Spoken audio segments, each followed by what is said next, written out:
5 seconds. Within that space of time, around 21 new precious lives enter the world, and another 3 are taken. Within that space of time, around 7 new thoughts enter our brains. Documents are signed, decisions are made, arguments are had. Those 5 seconds are ours to live out. They are ours to make. And on the 1st of September 2016, Colin Kapernick decided to use his 5 seconds to set a fire blazing across America, across the world. A fire that still burns bright today.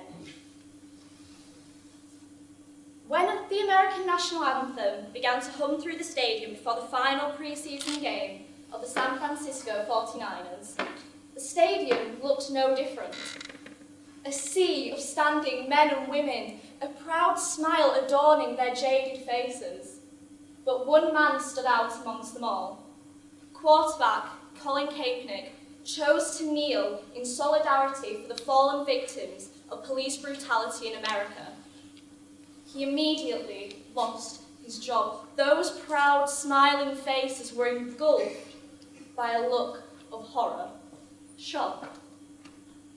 5 seconds, one action. His entire career lost, washed down the drain. Or was it? When Colin decided to make that move, when he decided to kneel, he did it for a reason, a principle. He said he was no longer willing to stand for a country that didn't believe in treating all its people with the respect they deserved. He was prepared to lose everything so that everybody else could begin to not only survive, but to thrive. He said, believe in something, even if it means sacrificing everything. This may seem quite outlandish to us, but he is not the first person to believe in this. He's simply pushing on a movement. There are countless examples of people doing this, risking everything, despite the setbacks, in order to build a better world. Muhammad Ali jailed for refusing to fight in the Vietnam War on the sheer principle that he did not believe in fighting for a country that didn't believe in treating everybody with the respect they deserved. Emily Davidson threw herself in front of the King's horse in 1913 in order to raise awareness for the woman's right to vote.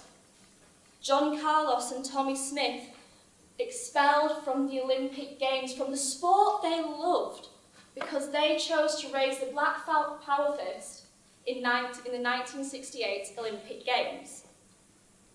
All of these people faced extreme backlash from the public. They were not always supported for doing what was right, branded careless, selfish, and in the words of Donald Trump, the President of the United States, when he heard about Colin Kaepernick's actions, a son of a bitch. So why is it? Why is it that we brand these innovative people with such slander? Why is it that we are at first afraid to welcome the people that we will one day come to call inspiring? Is it that we are in fact too afraid to risk it all? Or are we just too scared to use our voices? The main criticism of Kaepernick's movement was not that he was disrespecting his country and its servicemen and women. No, he was told that it was wrong of him to bring politics into sport.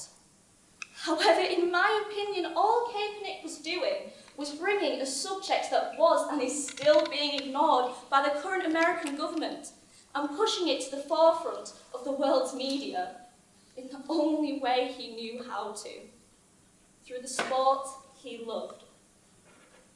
The politics of the people belong to the people, and it's time we all recognise this. I'd like to leave you all on this quote by Osho. Life begins where fear ends. We can no longer allow ourselves to be scared of what may happen if we choose to voice our opinions.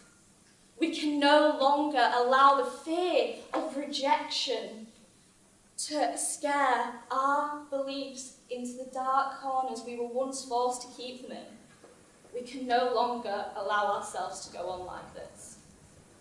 Because you see, ladies and gentlemen, perhaps that's something that Colin was talking about, and perhaps our continued belief in that something is what makes us, us. And if we lose that, do we not lose everything anyway? Thank you.